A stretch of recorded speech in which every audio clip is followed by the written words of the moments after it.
পেনভিশন TV presents কোরআনুল কারীম অনুধাবন করার উপায়টা কি আসে? আমরা অনেকেই তো কোরআন পড়ি, কিন্তু আমরা অনেকে সেই আয়াতের মেসেজগুলো গ্রহণ করি না, অর্থ বোঝার চেষ্টা করি না, মর্ম বোঝবার চেষ্টা করি না, শুধুমাত্র খতম দিচ্ছি, তেলাওয়াত করছি, পরে পরে ফু দিয়ে নিজেকে শরীরে ফুঁক দিচ্ছি, পানিতে ফুঁক দিয়ে খাচ্ছি, কিন্তু আসলে এই কোরআনুল কারীম কী জন্য নাজিল হলো ইত্যাদি বিষয়গুলো আসলে আমাদের কোনো উপলব্ধি নাই।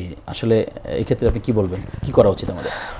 আল্লাহ রাব্বুল আলামিন কোরআন নাজিল করেছেন এবং কোরআনের 5টি দাবি রয়েছে আমাদের উপর।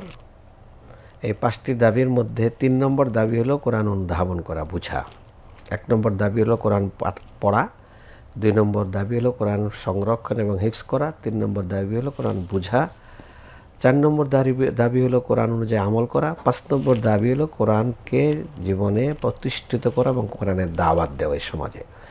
তো এই 5টি দাবির মধ্যে 3 নম্বর দাবিটি হলো কোরআন অনুধাবন করা।